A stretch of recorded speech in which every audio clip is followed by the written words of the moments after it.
It has been extremely sad to witness over the last few months the rapid decline in Justice Witt's health, culminating in his passing, and then to attend his funeral last week in Curacao. Today, as we celebrate his life, I want to recall happier times, to reflect on and share a few of the personal interactions I had with him, all occurring well before the inauguration of this court. Like, for example, how I got to know him. I was a trial judge in Anguilla when my registrar received a call from her counterpart in St. Martin. A Dutch judge was conducting an important criminal trial there and was seeking permission to use for a few hours my courtroom in Anguilla so that he could interview a witness who lived in Anguilla. Well, as a common law judge, then entirely ignorant of the role of a judge of instruction in the civil law system, none of what the registrar said to me made any sense. I looked askance at her, and I asked her, "Are you sure this man is a judge?" She confidently assured me that yes, his name is Justice Jacob Wit.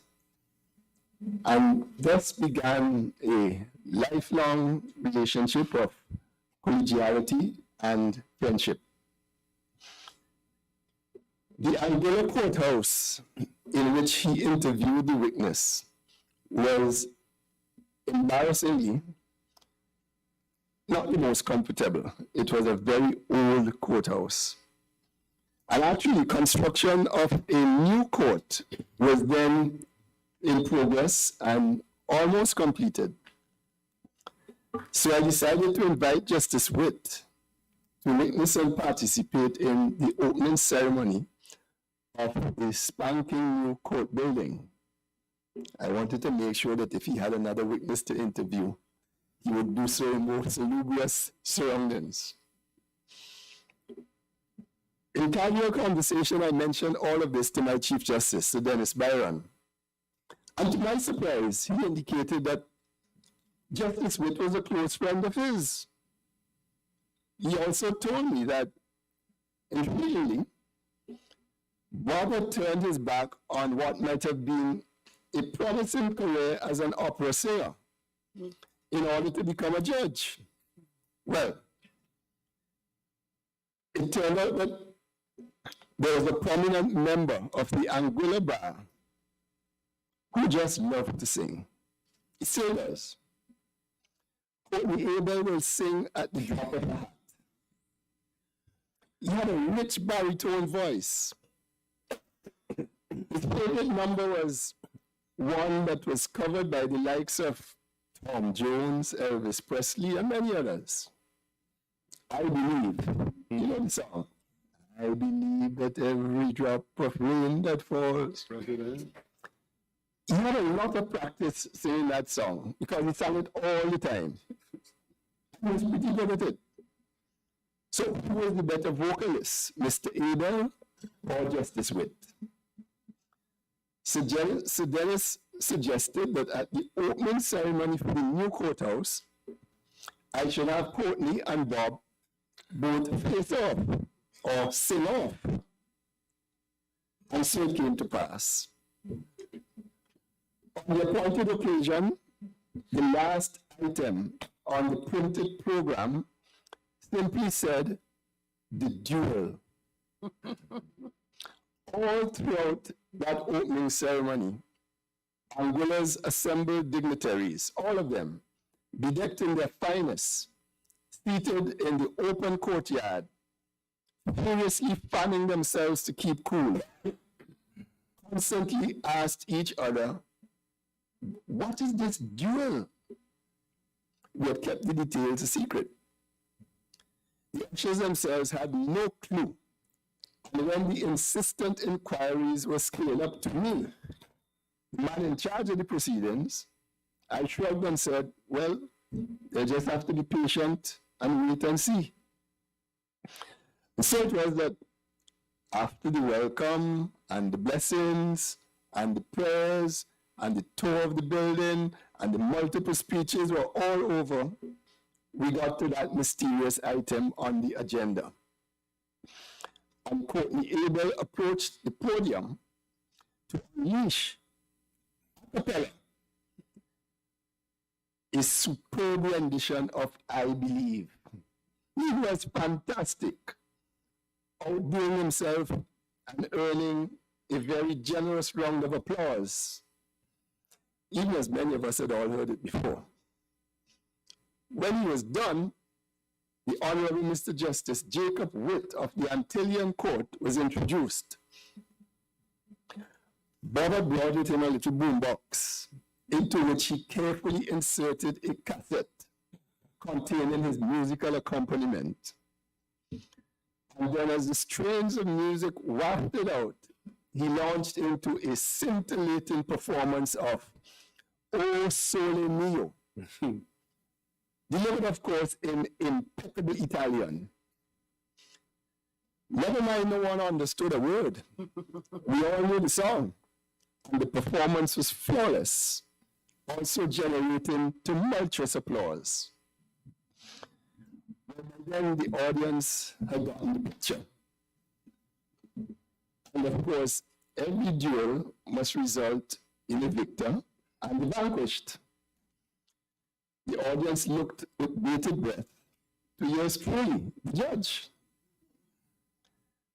I took the microphone and announced that I had carefully assessed that each singer had scored 9.98 points out of 10. I would declare a tie. And given the lateness of the hour, I won't ask them to say a second number, but instead would request that the delectable orders be brought in to crown a wonderful afternoon. Both gentlemen were satisfied with the verdict, although I suspect that down to his last, Justice Wit thought I was guilty of a little hometown judging.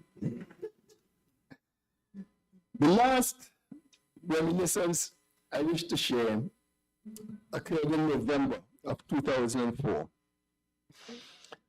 I was acting then as Chief Justice of the Eastern Caribbean Supreme Court, and I was in Ottawa attending a meeting of the International Organization of Judicial Trainers. My hotel phone rang. It was Bob, calling from Curacao. He was excited, he was joyful, he was breathless. I've never heard him like this. Adrian, he said, I just this minute received a FedEx package. I got selected, Adrian. I'm going to be a CCJ judge. I'm so happy. He was indeed ecstatic until he caught himself and asked, what about you? Did you hear from them? I said, no, but don't worry about me, Bob. I'm really glad for you. Congrats. This is excellent. Well, as soon as he hung up, I called my registrar in St. Lucia. I said, do you have a courier package for me? Trying with little success, I'm sure, to sound calm and collected. The registrar said, hold on, sir, let me check. She spends what seems like an eternity before saying, yes, I have a UPS package here addressed to you. I figured, UPS, okay. So I took a deep breath and I said, please open it. She spends another eternity ripping open the package, and then she begins to read. Dear Chief Justice, with regard to appeal number 34 of 2003, the appellant, I abruptly cut off mid-sentence. And I said, oh, it's fine. Thanks so much, and I hung up. A wave of disappointment so enveloped me that I neglected to go down for the morning session of the conference. Luckily, I remained in the room because almost an hour later, the registrar called me back. To my annoyance, She's upbeat and full of banter. Before she discloses, Chief Justice, I think I have the FedEx package that you really wanted to know about. It's from Trinidad. And then, of course, I learned that I too had been selected. I called Marilyn, and then I called Bob. And this time, he and I could, in an uninhibited manner, chortle and celebrate and look forward to a future when we would be working together in Port of Spain with this brand new court. The future is now the past.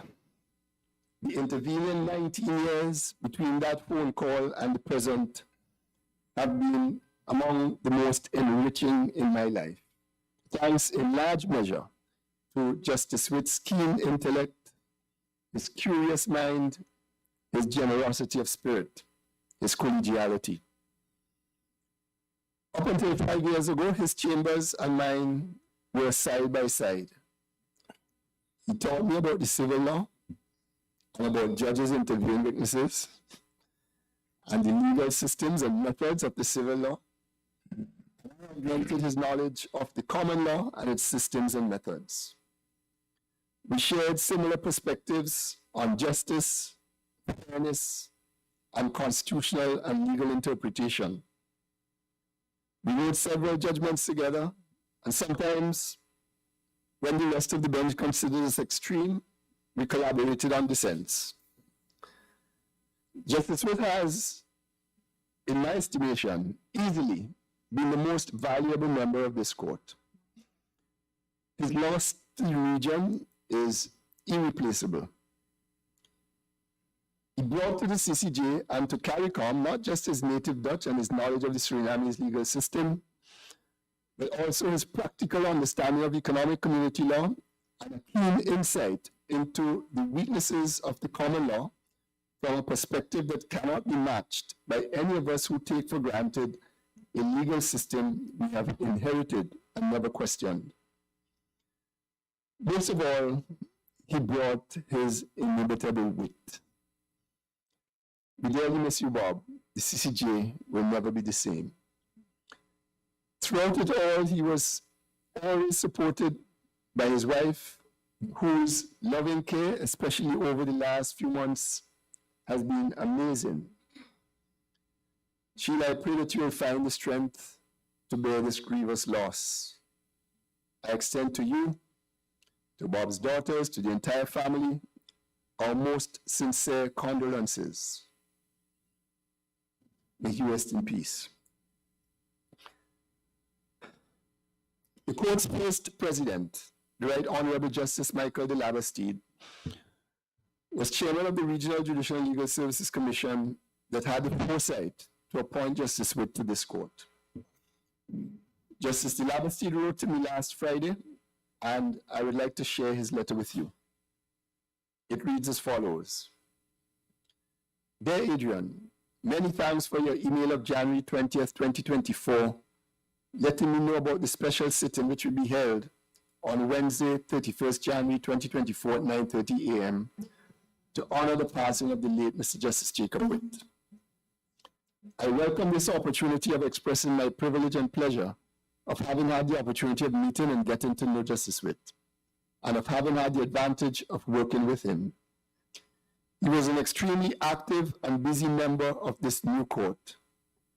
It was probably the first time that I had worked professionally as a judge in a court that had a number of unique features.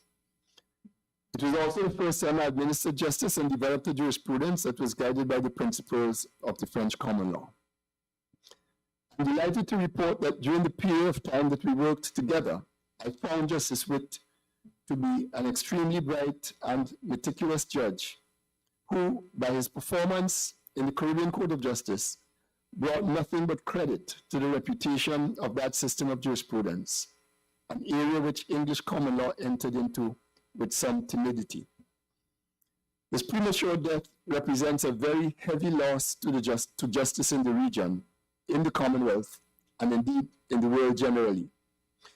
Please convey to Sheila my deeply felt sense of loss at his passing. A notable feature of all the tributes that have been paid to him, especially by those who worked with him as a judge of appeal, is a very obvious and deep sincerity that is expressed in them. Really, all I need to say is that I concur with the finding that Jacob was a good man. Simone joins me in this expression of deep condolences. Our thoughts and prayers and love are with Sheila, Nausicaa, and family. Sincerely, Michael Laverstein. At this point, I wish to ask you all to please stand and let us observe a minute's silence.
Thank you very much. Please sit.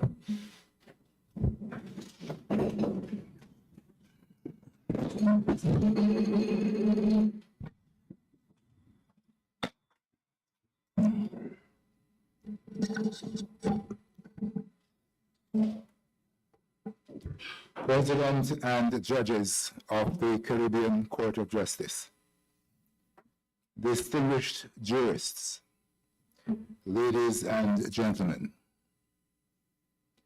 Jacob Theodorus Wit served with distinction as a judge of the Caribbean Court of Justice for 18 years and 6 months.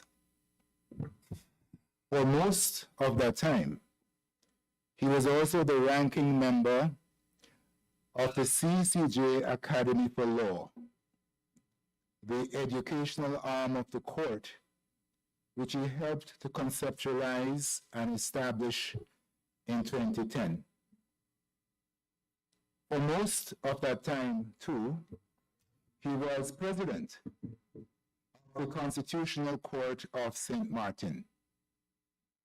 But for all of that time, he was simply Bob to all of us who knew him, admired him, and loved him.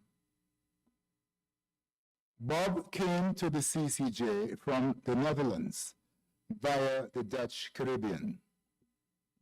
He was appointed by Her Majesty Queen Beatrix of the Netherlands as Deputy Judge of the Rotterdam District Court in January 1984, Judge of the Rotterdam District Court in 1985, and Judge of the Joint Court of Justice of the Netherlands, Antilles, and Aruba in October 1986. Resident in Curaçao from 1986 to 2005, Bob's judicial duties enabled him full range to his naturally inquisitive, investigative, and meticulous mind. He delighted in his civil law system that allowed him greater hands-on in progressing cases through the judicial system than even our modern civil and criminal procedure rules. Bob was multilingual and eagerly learned and communicated in local dialects.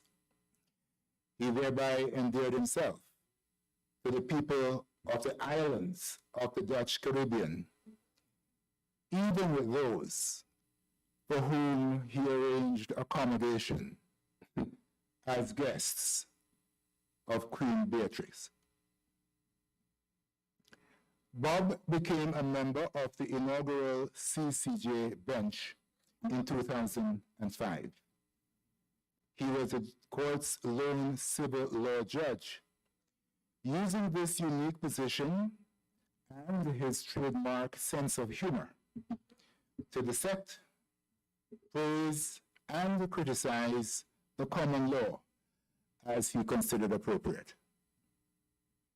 Bob wrote 23 judgments whilst at the CCJ. This is an accurate but misleading number.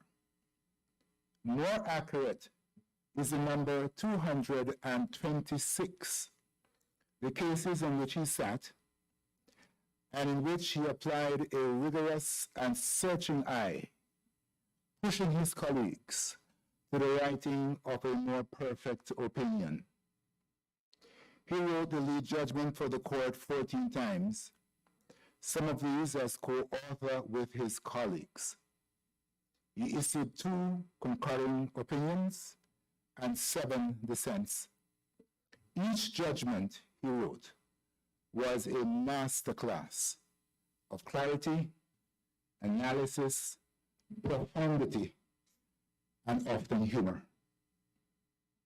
His very first foray into common law jurisprudence came in the cauldron of Attorney General against Joseph and Boyce, 2006, CCJ 3. The death penalty, international human rights, the linkage from the Privy Council, relationship between treaties and national law were some of the explosive issues at play. He was steadfast in his views. Whilst relevant Privy Council case law was important, the governing law had to be the Barbados Constitution and or interpretation of it. As a new court, we should only adopt earlier Privy Council decisions if we considered them persuasive. This meant, in his own words, that we ought not to follow, but to lead, including on the relationship between treaties and national law. He was frustrated at the inordinate length of time spent by accused persons on remand and argued that our Westminster-based constitutions and laws gave judges and courts much greater power over the progress of criminal cases than we have exercised. He acknowledged the superiority of the jury system in principle, but railed against its opaqueness in practice.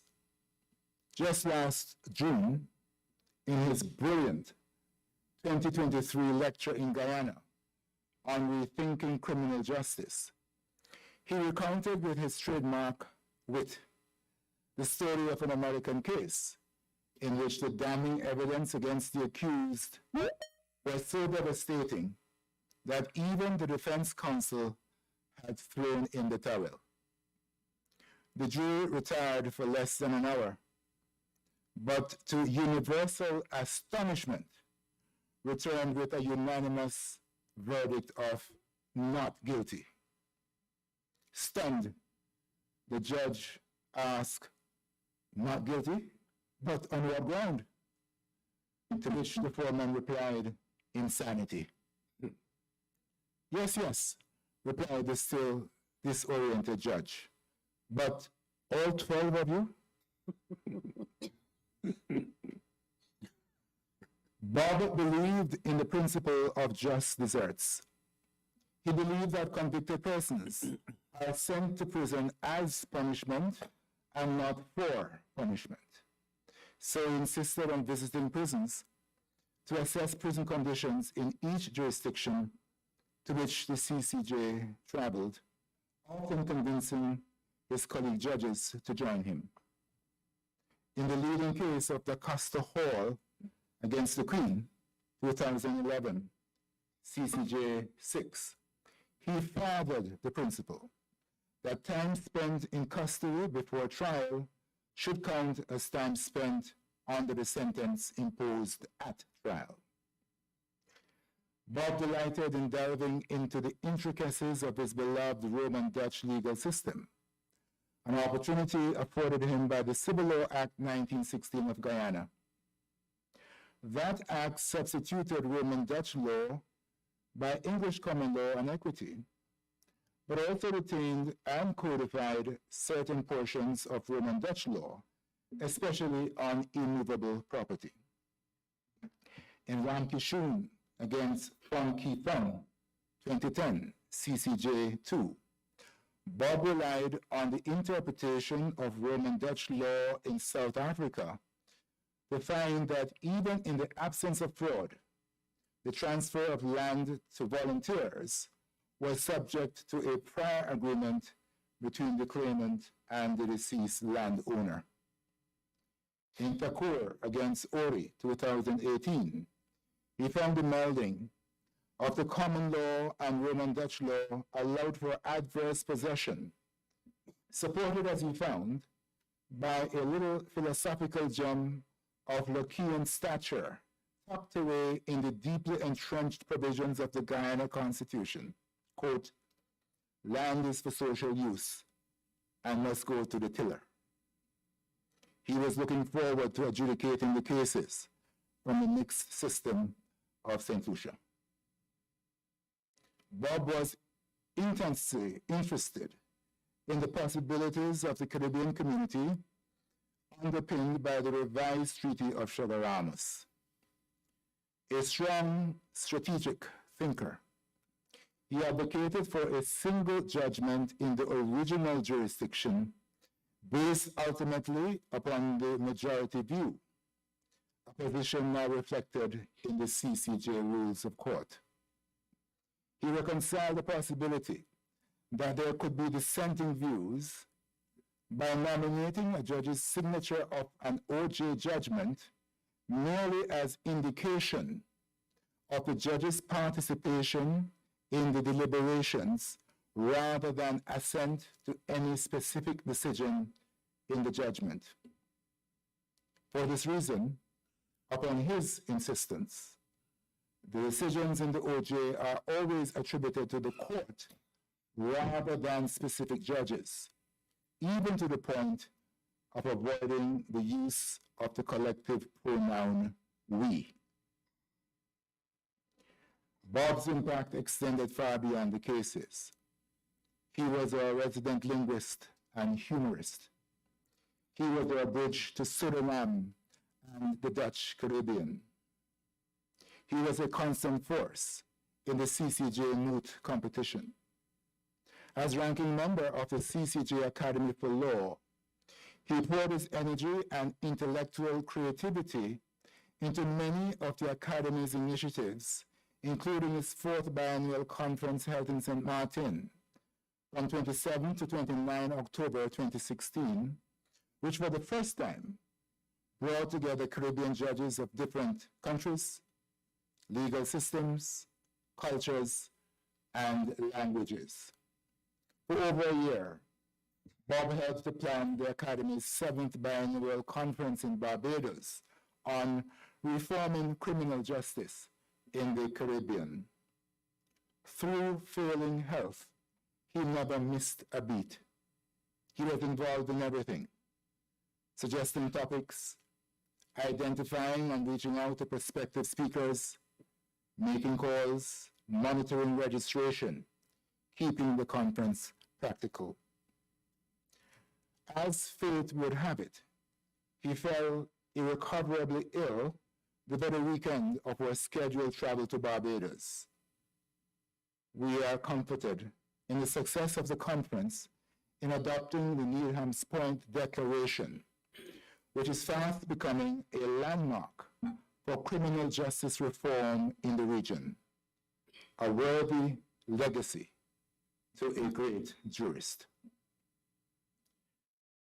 May the light of his life of service illuminate the path for those who administer justice in these lands, and may provide warmth and a healing balm against the open wound of his loss to his devoted wife Sheila, their children, and his widest circle of family, friends, and colleagues. Thank you. It was April 2015. A large contingent of judges and staff of the CCJ arrived in Belize City, Belize, for a week of itinerant sit-ins and training sessions. I had very recently joined the court. I heard that among our various activities was a planned visit by Justice Wit to a prison in Belize. I was also informed that Justice Wit would visit a prison whenever he was in a new jurisdiction. So I went along. Justice Wit paid attention to every detail that was shared by the prison authorities. He was genuinely interested in how the lives of the inmates were being improved. This was a prison run by a religious organization, and for many years after, Judge and I would reminisce that he preached and I prayed, and we actually did. After this visit, I thought about this. What motivated a judge to visit prisons whenever he could? When I came to know my dear colleague better, I understood his motivation. You see, first, Judge was deeply concerned about the rights of prisoners. Important issues such as prison conditions, procedures for parole, the fairness of prison rules, and the like. Second, he was troubled that there were so many accused persons awaiting trial for unduly long periods. He wondered how this could be acceptable in Caribbean constitutional democracies. And third, he took a keen interest in sentencing approaches in the Caribbean. I suspect that he considered our sentences unduly lengthy. Justice Wit was interested in every new court and justice reform project, every new book, every new article, lecture on the law and justice he had to get his hands on. He was also dependable. At times, when we needed a solution to some problem, whether it be in relation to court work, the work of a committee, or a special project, we turned to him. Our deputy registrar would always say, "Don't worry, Judge, I'll reach out to Justice Wit for his guidance," and surely he gave it. In closing, permit me to mention 3 short memories. The first one would be his afternoon visit to my office. Just as he was getting ready to leave for the day, he would drop by. He always had time to share his extensive knowledge. He was a natural teacher and loved to speak of his experiences in Holland, in Curacao, and elsewhere. He often discussed the advantages of the civil law system. Despite his brilliance, he remained humble, kind, and respectful of the views of others. The second memory would be his dry wit. At times when the judges were meeting on some serious matter, Justice Wit would enter the room. With that customary twinkle in his eyes, he would make some unexpected remark, just humorous enough to bring a smile to your face, cause you to chuckle, or just shake your head. I would often hear our president declare, "Bob, it's just like you to say something like that." And the third memory is that he was the most practical judge I knew. I will miss hearing him on the bench tell some unsuspecting counsel, "Counsel, let's be practical. What order do you want this court to make in these circumstances? That was the Bob we knew and loved. Thank Sheila and the entire family for sharing Bob with us. May he rest in peace and may his memory be a blessing.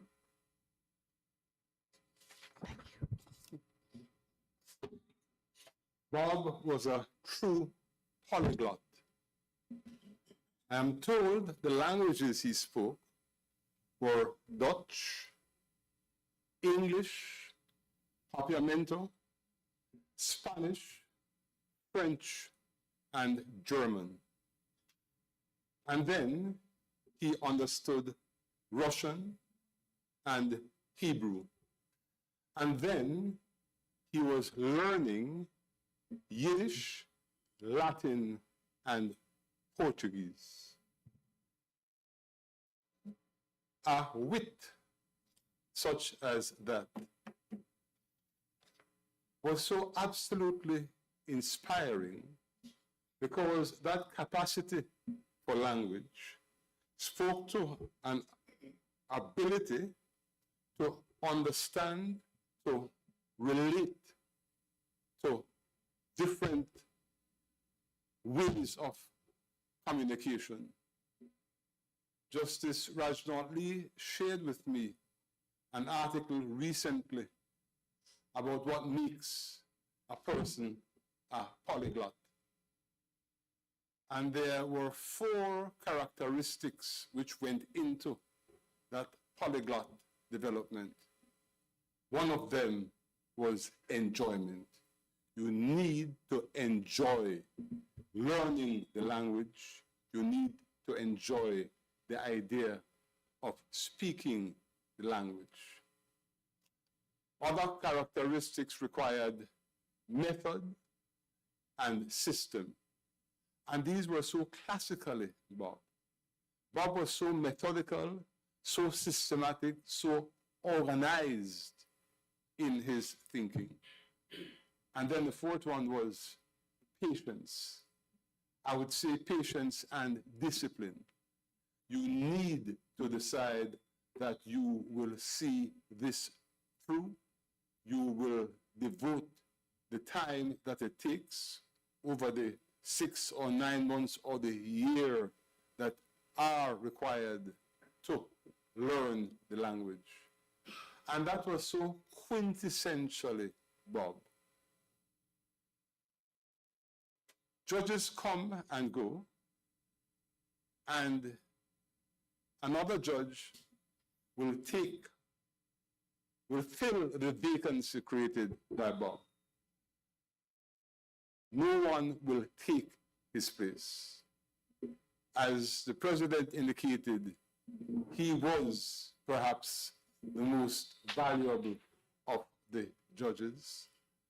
And I simply share this reflection to celebrate how greatly we, his colleagues, enjoyed working with him, enjoyed having this person who lived up to the definition of wit, which speaks to native intelligence and humor. He enriched our lives and made it so much better. We thank you.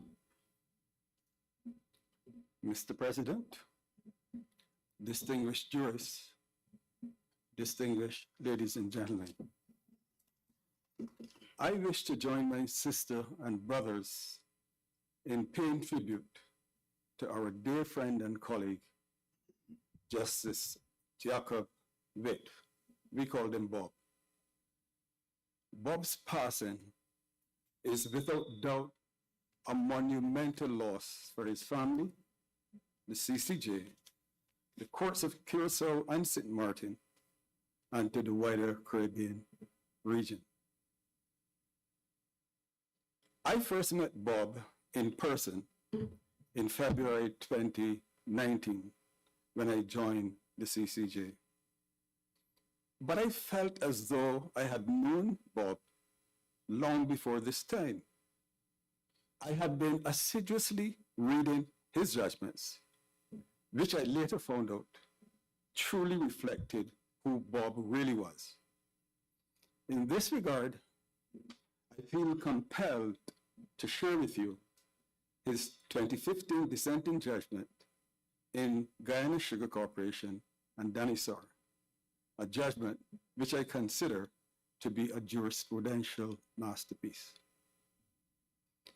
Guyana Sugar Corporation and Dinosaur was a case where Dinosaur was employed by the Sugar Corporation for 26 years.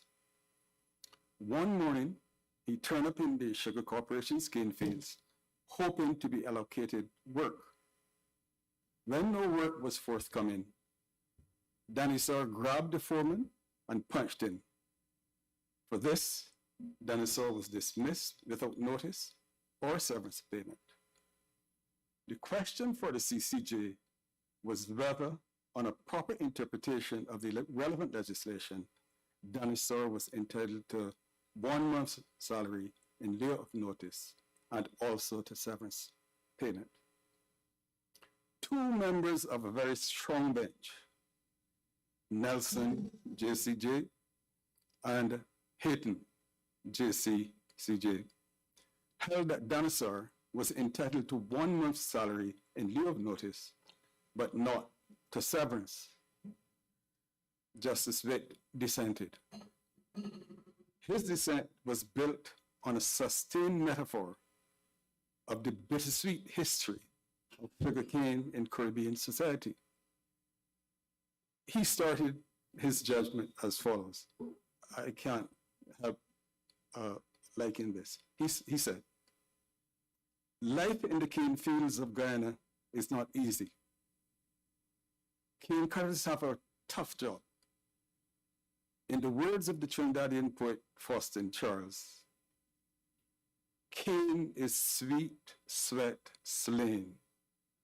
Cane is labor, unrecognized, lost, and unrecovered. Sugar is the sweet, swollen pain of the years.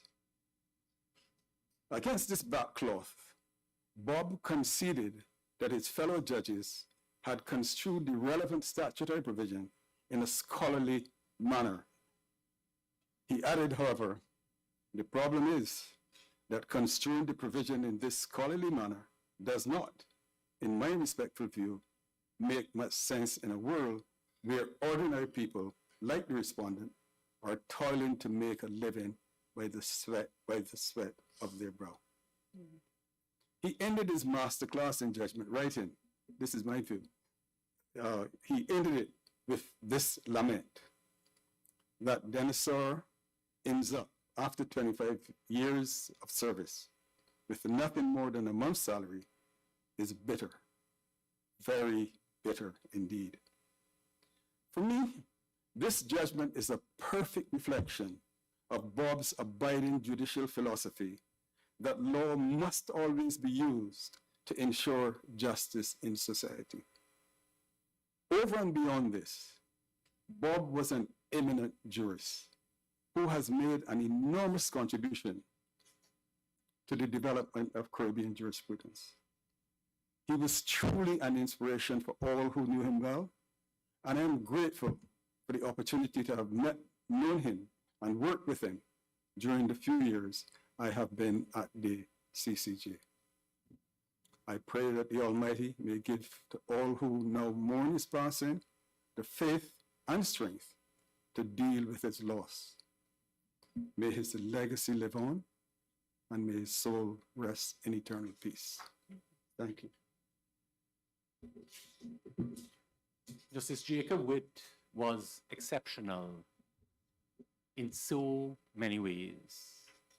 He had an amazing philosophical and intellectual depth, combined with a pragmatic and humanist compassion informed by an insightful common sense and juridical wisdom that is truly rare.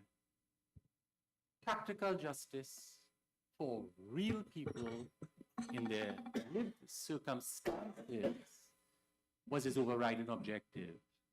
Our brother Burgess has recounted. I'm grateful to have known and worked closely with him for a few years albeit too few. We work together in different spheres, of course, judicial work and also in the work of judicial education with the Caribbean Association of Judicial Officers. And we also engaged in robust theological discourse and midrashic dialogue, something that we shared a love for in common. We enjoyed the interrogation of meaning, of what was left unsaid in texts, the exploration of what we don't know that we don't know.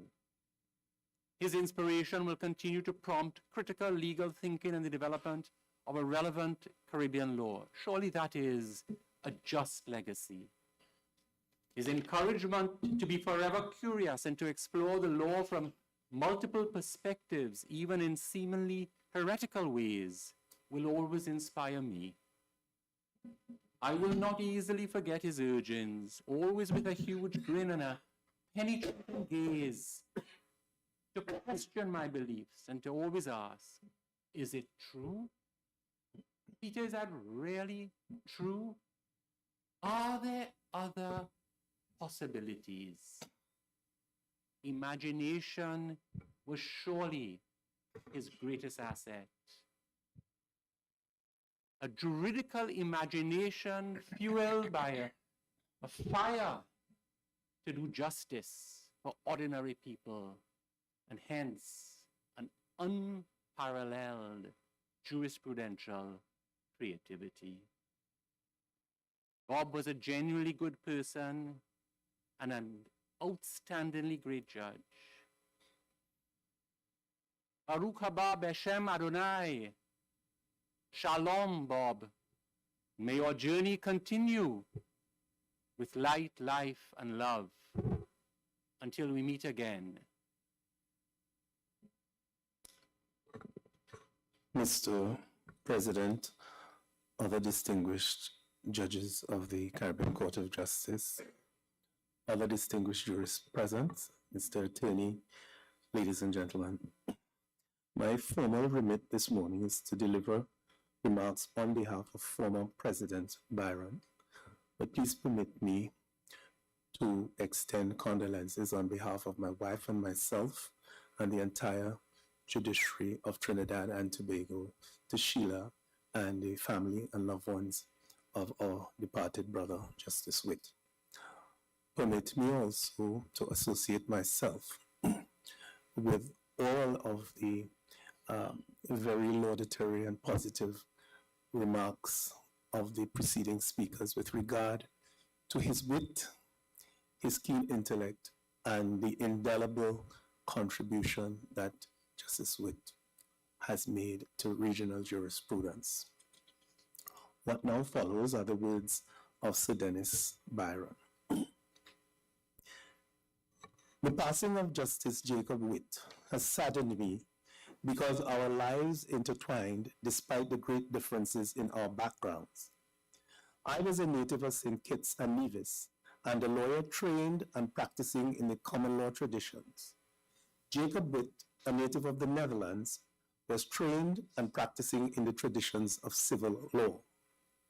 After he was appointed a judge in the Netherlands, he came to the Caribbean to serve as a judge in the Netherlands Antilles in 1986.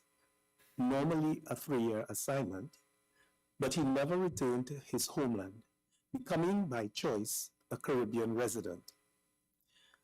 I first met him in 1989 or so when he visited St. Lucia, where I was serving as a judge. Our interaction led us to becoming correspondents on comparisons between civil law and common law, and eventually developed into his study of the common law and judiciaries. In 1995, we were both members of the faculty appointed by the U.S. National Center for State Courts to provide short-term judicial education to judges across the Republic of Haiti. In 1999 and 2000, we formed the Faculty for Judicial Training in Suriname. Around that time, I became the godfather of his daughter, Nausicaa. He was interested in Caribbean integration. His service in the Netherlands included entry into discussions regarding the integration of St. Martin into the OECS, in some of which I was invited to participate. He and the Chief Justice of his court participated in the training programs of the Eastern Caribbean Judicial Education Institute, and they invited me to participate in their judicial programs. When we started to modernize our judiciary, the courts in Curacao allowed our chief registrar to review their computer systems to assist in planning the introduction into the Eastern Caribbean. It was not surprising that he applied for and was appointed a judge of the CCJ in 2004.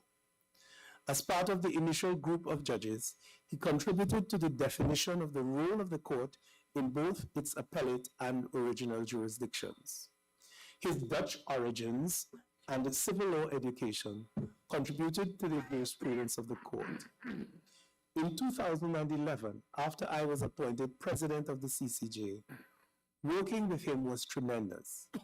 He was a scholar and with special accomplishments in several areas of the law, including civil, military, constitutional and administrative, and international law. He was a perpetual student, a great intellect, and brought a fresh approach to problem solving and finding just solutions in the resolution of disputes. He made great contributions to the development of our Caribbean jurisprudence, including, but not limited to, the land law of Guyana, which was based on the Roman-Dutch jurisprudence inherited from the Netherlands. And as can be seen in the leading judgments he authored and participated in framing on this and other areas of jurisprudence. His tenure at the court allowed him to express his versatility. I recall that in his earlier life, operatic singing was a career option. But in his chosen career as a judge, he was interested in judicial education, not only his own, but also others. Whenever the opportunity arose, he participated in training the regional judiciaries and was active in the CCJ's Academy for Law and the Caribbean Association of Judicial Officers, CAJO.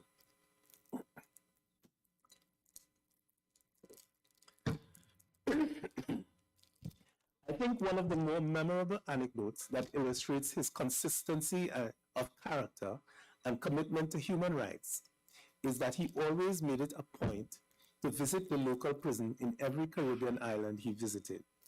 He felt that it was important that judges knew where an accused would be held if convicted or refused bail. This is indicative of the type of judge that he was. He believed in justice, fairness, and most importantly, humanity. He accepted the mandates of the revised Treaty of Chaguaramas and was active in Caribbean integration. One example of this was the fact that with his assistance, the judiciary of the Netherlands Antilles became and remained an integral part of CAJO and hosted a memorable conference in Curacao. He contributed to the CCJ's programs to assist the judiciary of Suriname develop its code of ethics. He also participated in the development of the CARICOM translation unit in Suriname with special emphasis on its work in the Dutch language. He saw this as important in preparing for Suriname's participation in the CCJ's appellate jurisdiction. He will be missed as a jurist and as a friend. I express sincere condolences to his wife Sheila and his extended family. He was a dedicated family man and was surrounded by his children in various stages of their development. I know that he will be deeply missed. That is the end of the tribute from Sir Dennis. May I just also say on my own behalf that I shall miss Bob. May he rest in peace. Thank you. At this point, may I ask that a video tribute be played on the screen?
I noted yesterday that Prime Minister Gonsalves thought that there were some judges living on Mars. I have to reassure him that they all live here, except the judges of his final Court of Appeal. They don't live on Mars, but in the United Kingdom.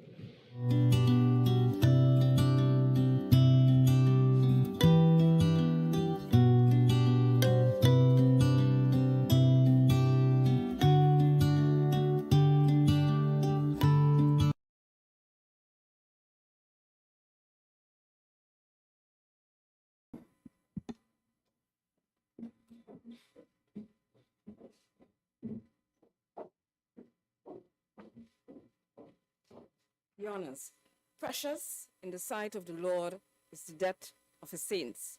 Whether our dear Justice Wit was precious to Hashem, one of the names for God in Judaism, is a matter between them both. But one thing we are certain, that at the CCJ, he was special, very, very special to us. The registry has lost our closest friend on the bench, for he was the judge who worked closest with the registry. I have lost my dearest friend, confidant, and mentor on the bench and at the court.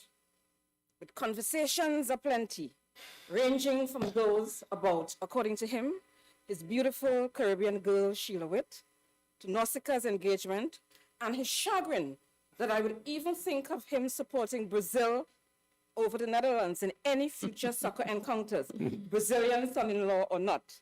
The whole history of Pelé and Dunga, inconsequential to him, Netherlands or nothing, to the relevance, significance, and beauty of the original jurisdiction. Justice Jacob Wit, bedecked in his trademark and iconic Panama hat, was a rock of congeniality and a beacon of grace, constancy, dignity, zeal, and camaraderie. The pages of this tribute are insufficient to do justice to his memory and the fondness that many of us shared for him. But in my allotted 5 minutes, you will be provided with brief snippets of the thoughts of a few of us, past and present, who were dearest and nearest to his heart. His beloved Administrative Officer Judicial, Ms. Lisa Furlong, opines, "It was truly a blessing and a pleasure to have worked with Mr. Justice Wit. He was an extraordinary human being, and his passing feels like I lost a member of my family. Justice Wit was brilliant, kind, just, jovial, witty, and the most positive person I knew. I worked in his chambers for approximately 11 years, and indirectly for an additional 7.5 years while he was at the court. He had all the qualities of the best boss one could ever have. He was even tempered, never shouted or insulted, and was also a respectful mentor and teacher." End of quote. Kurt De Silva, former Judicial Council, Guyana, says, and I quote, "Justice Wit was like the grandfather every kid would love to have. Not only was he witty as part of his great personality, but he was so knowledgeable and always willing to take the time to share his experiences, stories, thoughts, ideas, and so much more. And he did that in a way that made you feel like part of the conversation and left you feeling both enlightened and affirmed." End of quote. Crystal Sucre, Judicial Council, also of Guyana, remembers, and I quote, "The first interaction between myself and Justice Wit happened shortly after I produced my first opinion to the bench on the court's advisory opinion. I asked Justice Wit if he received my opinion, and he said in a jocular tone, 'Yes, I read your dissertation.' His response made me laugh, but the important subtext was the value of writing succinctly. Justice Wit was an important mentor in my life. He encouraged me to broaden my horizons and was adamant that I studied international law at Leiden University, Netherlands, and that I learned different languages and experienced different cultures." End of quote. On a personal level, I recall the magnanimity and commitment of a judge to bring together one of his colleagues in the person of Madam Justice Rajnath Lee and our then registry supervisor, Mr. Nandal Hadial, in a formidable team in 2019 to assist this newly recruited deputy registrar in understanding the appellate and original jurisdiction rules. I am forever indebted to him and the team. I also fondly recall a judge who became my conduit to the bench and to the judges' meeting, when there were challenges in the registry, only the bench could clarify. I further recall a judge who was caring. And so, on one of the few days when I went on a frolic of my own with some procedure, and I mentioned to President Saunders in an email that the registry will consolidate a matter, and President Saunders immediately retorted, Giselle, consolidation is a matter for the bench and not the registry. I recall a judge who called me at 5:30 in the afternoon to see whether I had recovered from that good buff from the president, and who reassured me that president meant me no harm. He just wanted the registry to get things right. Your Honors, most significantly, I recall not a judge, not the intellectual prowess that was Mr. Justice Wit, not his recommending George P. Fletcher's A Crime of Self-Defense for my reading, not his patience in explaining the ROTC to me, not his sound knowledge of the court rules. If even you were to wake him up at midnight, none of these things. These all pale in comparison to the indelible mark of pure, genuine, unadulterated kindness and a sense of justice and fair play he has left. Farewell, dearest judge. Thank you for listening without judgment, speaking softly and kindly, helping without entitlement, understanding without pretension, correcting without pomposity, and for your endearing personality. May the God of Abraham, Isaac, and Jacob be your refuge. Thank you. Thank you.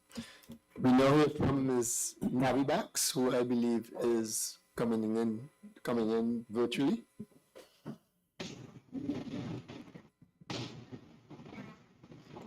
Warm regards. Hello? Yes, we're hearing you. Oh, yes. Regards. My name is Shaista Nabibax. I am an international law lecturer at the Antonicum University of Suriname who had the honor of knowing Justice Jacob Wit. I was deeply saddened to learn about the passing of the Honorable Justice Wit, who also served as a respected lecturer at the Antonicum University of Suriname, where I teach. It is truly a profound loss for the legal community, the CCG community, the academic realm, and all those who had the privilege of knowing and working with Justice Wit. Justice Wit's impact extended beyond the courtroom as he dedicated time and expertise to educate and inspire future generations of legal professionals. Justice Wit was a visiting lecturer at our university since April 2011, where he lectured the course CARICOM Law for our master's study in Surinamese law. In my first year working at the university, I have had the privilege to work with him during this course. As a lecturer, he imparted wisdom, shared practical insights, and instilled a sense of justice and ethical responsibility in his students. Justice Wit's enthusiasm for teaching and his ability to connect with the students were truly remarkable. His engaging lecturers, thought-provoking discussions, and mentorship have left an indelible mark on countless individuals who have passed through our university's halls. Beyond his professionalism, Justice Wit always displayed kindness and compassion toward everyone at the University of Suriname. He had a remarkable ability to make everyone feel valued and heard.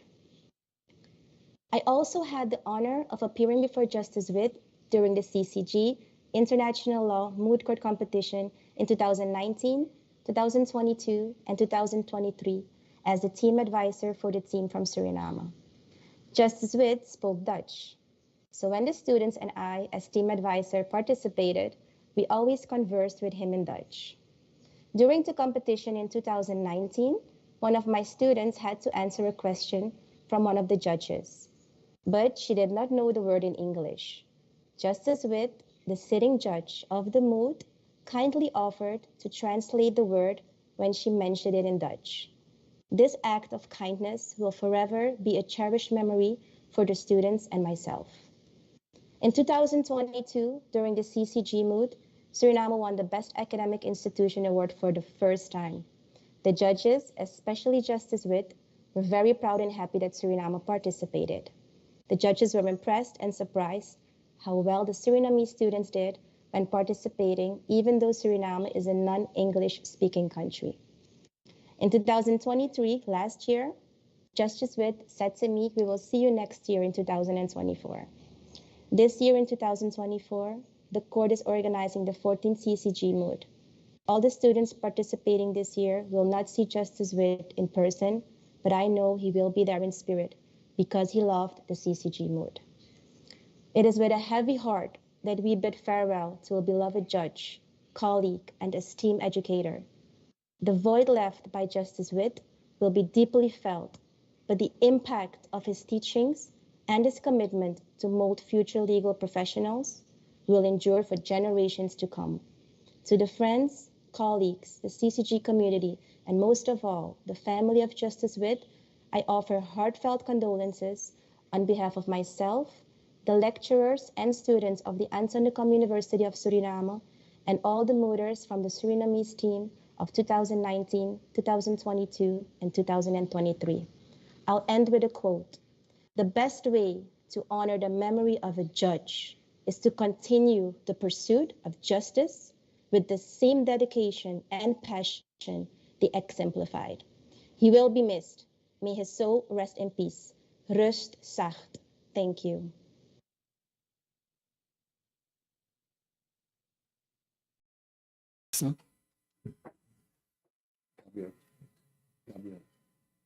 Thank you, Mr.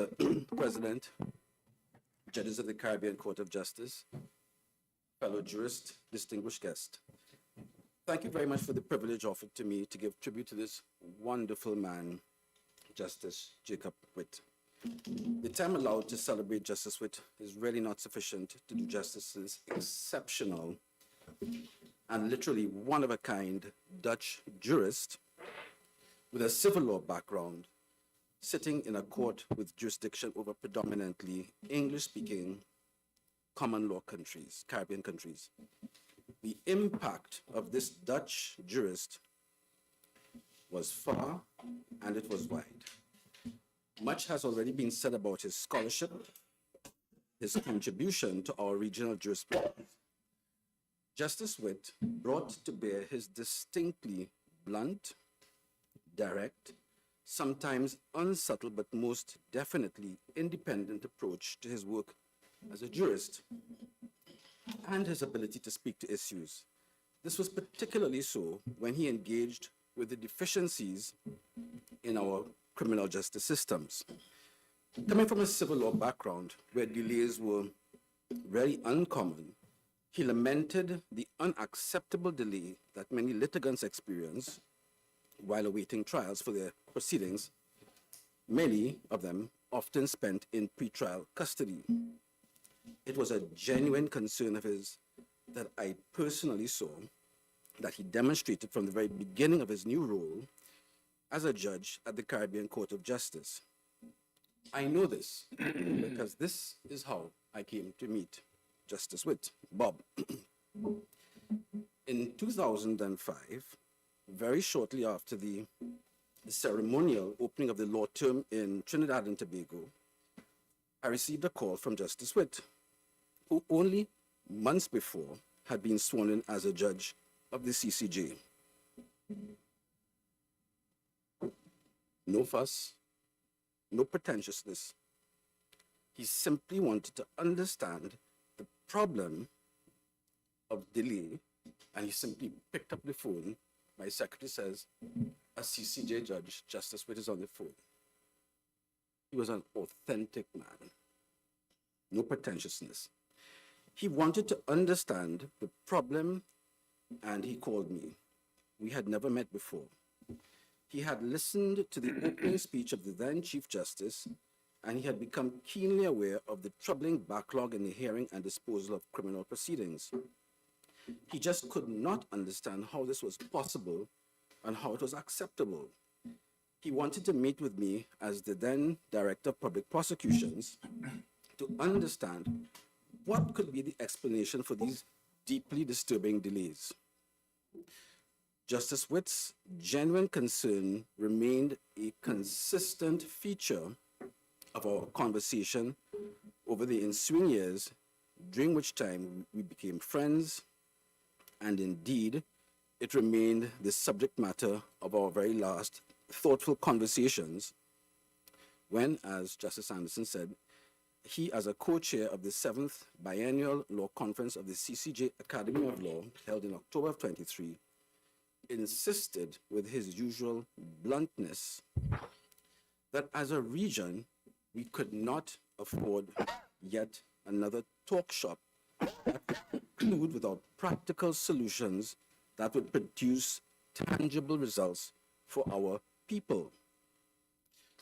Earlier in 2023, after reflecting on some very unflattering statistics, as we saw in the video, he told regional leaders at a symposium on violence as a public health issue held in Port of Spain that what was required was a merciless look at our criminal justice system, which required a firm and robust overhaul. He told regional heads in his usual matter-of-fact manner of speech that we were not administering a criminal justice system in an effective manner that ensured protection not only for the rights of those charged, but also the rights of the victims and the witnesses whose evidence and cooperation was necessary to ensure a just outcome. He said, "This is not how you run a criminal justice system." Even though Justice Wit could not attend the 7th Biennial Conference in Barbados, consistent with his wishes for that merciless look and that of his co-chair, Justice Anderson, I'm happy to say that participation from regional stakeholders was lively. The discussions were spirited, the resulting recommendations being practical, a theme of Justice Wit. There was no failure of imagination as everything was on the table, and the resulting Needham's Point Declaration was a document that I am certain, to the extent that I feel sure, that Justice Wit would have been pleased with, because he was from the very beginning of his stint here to the very, very end, he demonstrated a genuine concern, an authentic concern about reform of our regional criminal justice system. I fondly recall that Justice Wit also had a good sense of humor, which has been mentioned. I recall one evening in 2011, after a long morning in court, we were heading, Justice Wit and myself, we were on the same American Airlines flight to Miami. It was a wide-bodied plane, and we lucked out. We got the seats way at the back in the middle section of this wide body. We were on our way to this casual conference. And as does happen sometimes, there are loquacious people. And this loquacious person sitting down next to Justice Wit eventually discovered that he was a judge, and a judge of the Caribbean Court of Justice. So he paused and he looked at Justice Wit and he says, so what are you doing sitting down back here? Why you should be in the front up so? Justice Wit said with a very characteristic dry smile, "I am Dutch. We are thrifty people." We have to love Bob. I always eagerly looked forward to our chatting with both in Trinidad and Tobago and when he visited The Hague. Bob had a mind that was able to see complex issues with such clarity. I enjoyed his blunt articulation of these issues as he always got straight to the point. He didn't beat about the bush. He was authentic. The untimely passing of Justice Wit is a loss to our region, as even in his illness, he continued to make significant, valuable contributions. Contributions that I am sure he would have continued to make in retirement had his health permitted him to do so. We thank Sheila and his daughter and his girls for sharing Bob with us. May he rest in peace. Thank you very much. Thank you. Ms. Sharma. Thank you very much, Mr. President. It is my profound honor, Your Honors, to be here on behalf of the CARICOM Secretariat. Were it not so, I don't think I would have dared to stand up after so many stirring and eloquent tributes to this august Caribbean jurist.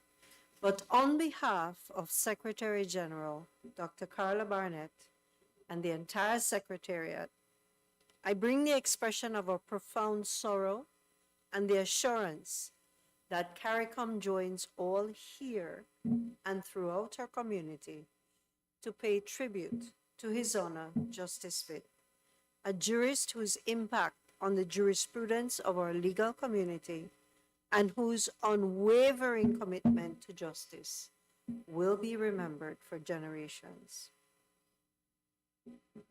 CARICOM as a formal organization came into being 50 years ago with the signing of the treaty not so far from here in Chaguaramas. Community demands order, and it is the need for that order that served among the main impetus for this apex court. And among those who have served this august body since its inception more than 18 years ago is Justice Jacob Wit.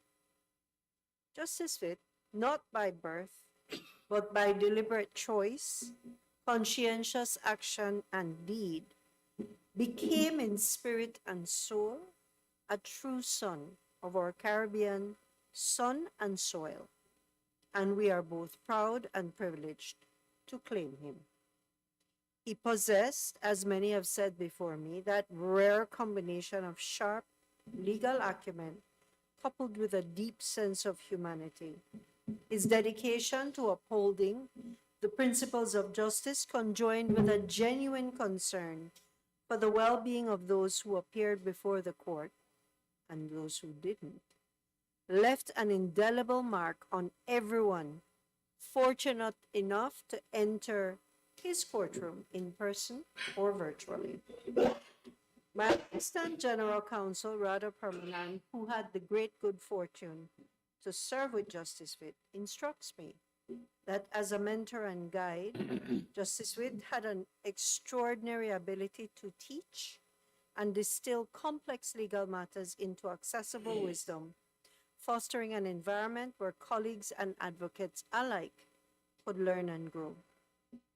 As we reflect on the legacy of Justice Wit, let us not remember only the legal luminary he was, but also the funny, witty, sometimes caustic, but ultimately always kind man, who touched the lives of a great many great and humble persons alike. Indigenous persons, non-binary individuals, individual CARICOM nationals who found themselves imprisoned or disadvantaged, as well as the privileged and powerful of our region. In celebrating the life of this exceptional judge, we honor a legacy built on principles of fairness, kindness, and the pursuit of a more just society. In the next 50 years of our community, incipit vita nova, towards a new life, may we hold on to and build on those ideals and make them a cornerstone of our common architecture and edifice. May his myriad contributions to Caribbean life, including the legal profession, over the great arc and span of his life and career, continue to inspire and guide us all. We are all better for having known him.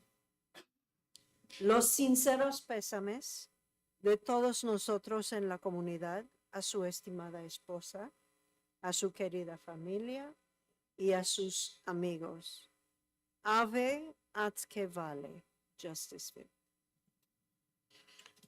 Thank you. We now hear from the president of the Organization of Commonwealth Caribbean Bar Associations, OCBA, Mr. Donovan Walker, who will be online. Thank you, President. Mr. President, distinguished jurists and judges, the family of the late Jacob Wit, colleagues and attendees, good morning. I trust you can hear me well, and my apologies for not being able to be with you at this special sitting in person, and I appreciate that accommodations were made that I could participate virtually.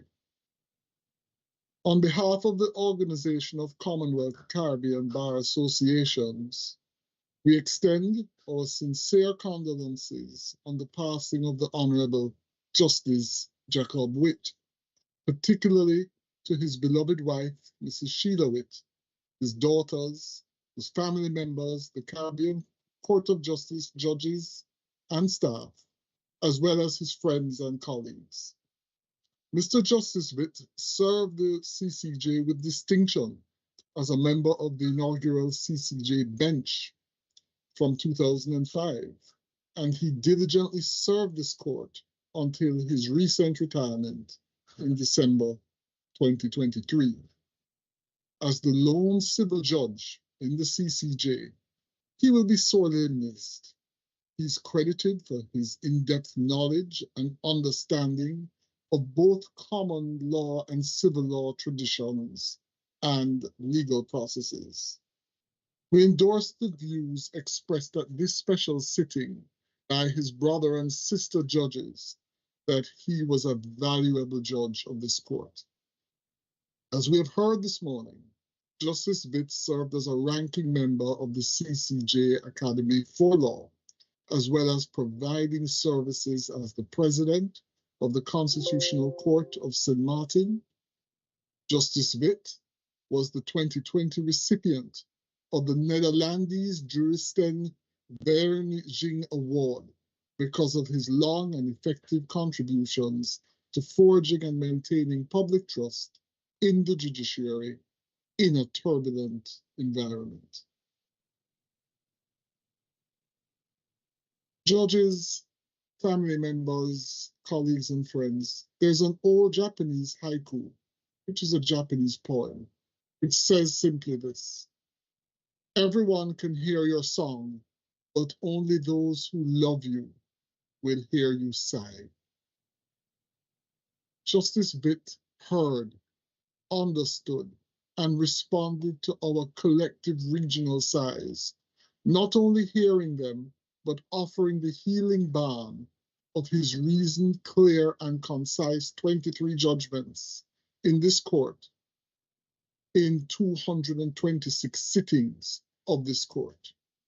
Justice Wit gave of himself in service to our humanity and legal pedagogy so that our CCJ could be stronger and our people would be better, stronger, wiser. Nowhere is his humanity more evident than his commitment to the reform of the criminal justice system in the Caribbean. He made it his duty to visit the prisons and directly engage the prisoners in most of the countries he visited. And we have heard this from his brother and sister judges today.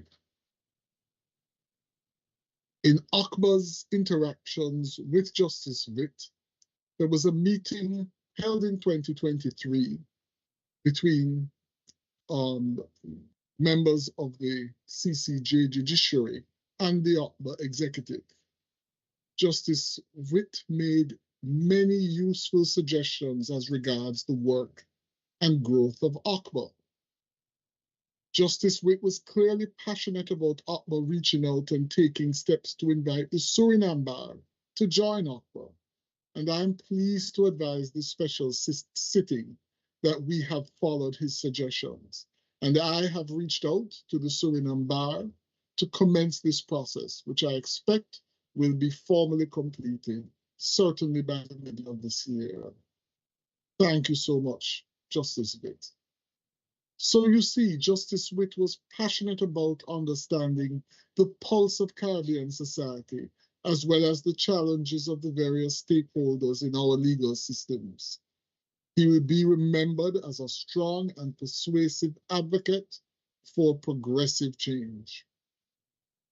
So, on behalf of the bar associations in the 16 jurisdictions of the Commonwealth Caribbean that comprise ACWA, specifically the bars of Anguilla, Antigua and Barbuda, the Bahamas, Barbados, Belize, the British Virgin Islands, Dominica, Grenada, Guyana, Jamaica, Montserrat, St. Kitts and Nevis, St. Lucia, St. Vincent and the Grenadines, Trinidad and Tobago, and the Turks and Caicos Islands, and hopefully in a few months, the bars of Suriname, the Bar of Suriname.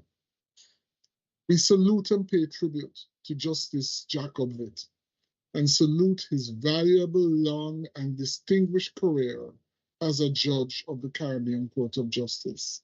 His service and legacy to Caribbean jurisprudence will stand tall in the many judgments of the CCJ and will no doubt make a lasting and continued contribution to our regional jurisprudence and legal pedagogy. May Justice Jacob Wit rest in peace and light eternal shine upon him, as we will remain guided by his excellent legal work and sound, reasoned, independent judgments. A very good morning to all. Thank you. Much. We now have a video presentation from the President of the Joint Court of Justice of Aruba, Curacao, Bonaire, St. Martin, Saba, and St. Eustatius, the Honorable Mr. Justice Maurice Decaux.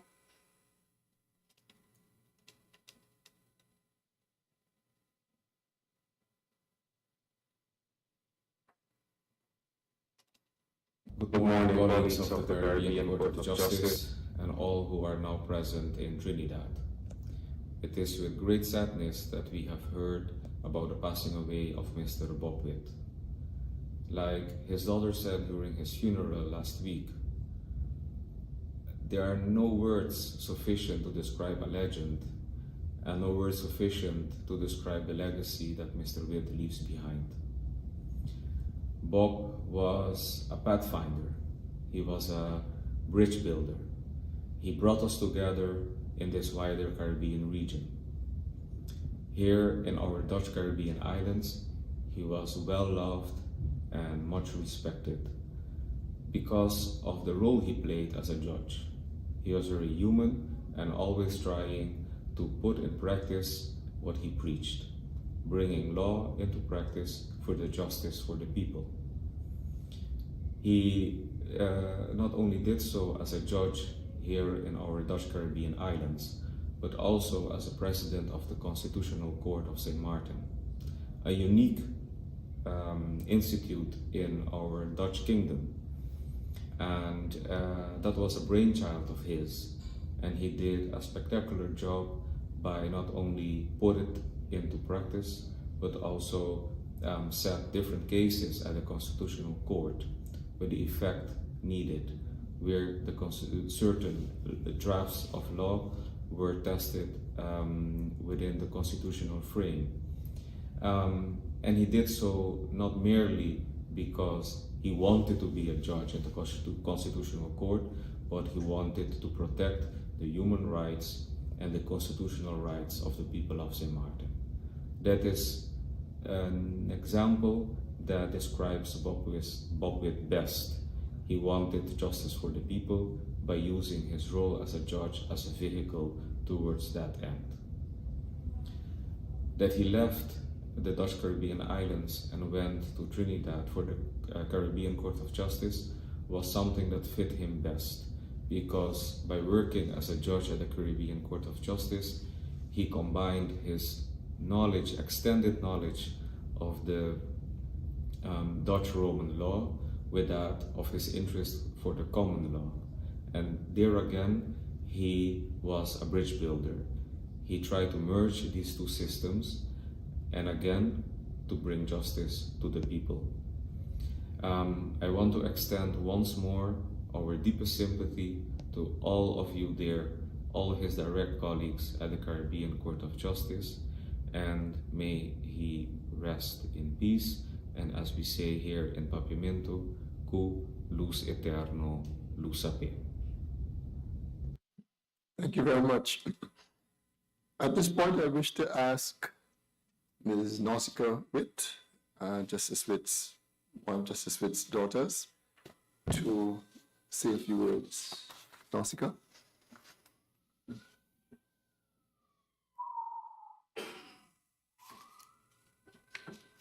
Hello, good morning, all. Good morning, President, judges. Good morning, all. With all protocols having already been established, I would first like to start off by thanking the Caribbean Court of Justice for organizing this special sitting in honor of our beloved Jacob. Thank you to all speakers today who have shared their wonderful stories and paid tribute to my father. We, as his family, greatly appreciate it, and from the bottom of our hearts, we thank you all. Last week, in preparation for Dad's funeral, it was difficult for me to find the words to say because really no words can amount to what he meant for us. And as time passes and reality starts to sink in that he's no longer with us, it becomes even more difficult. But again, I will do my best today.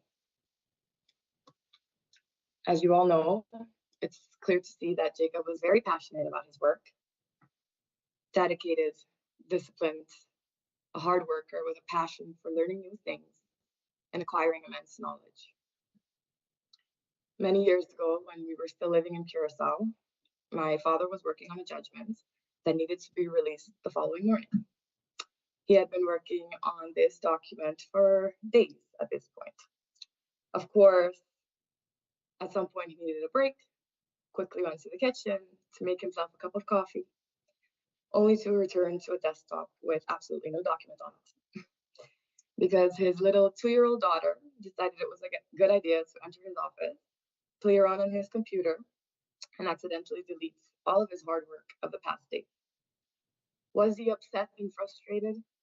I imagine that he was. But in true Jacob nature, he dealt with me nicely and patiently and worked all night on rewriting the judgment so that it can be delivered the next morning. This is just a short anecdote as a proof of his love and dedication to his work. The show must always go on. Dad was also a very wise and intelligent man. He was always learning something, and often it was a new language because the 7 languages that he already spoke just didn't seem to be enough. You would always find him with a book in his hand, and when traveling, he would have to negotiate with Mom about how many books he could fit into the suitcase. At home, he had a library full of books organized by different genres, anything from law to philosophy and many other topics in between.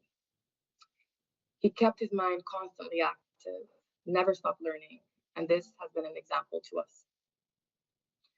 He was a lover of music, especially classics, passionate about art, history, culture, traveling, and he was a faithful man, always holding true to his values and beliefs. I can't leave out his dry and thought-provoking humor that was greatly appreciated and will be dearly missed by us all. He was patient, soft-hearted, positive-minded, and resilient, a very correct and a very fair person. And despite having all these wonderful qualities, he was the most humble person I knew. Since Dad's passing on the 16th of January, we have been receiving an overwhelming amount of love and support. And we have heard many kind words about Jacob and what he's done for others and what he's meant to others and also within the region. The same way he's been an important part of the CCJ and the justice system within the region is the same way he's been a vital part of our family.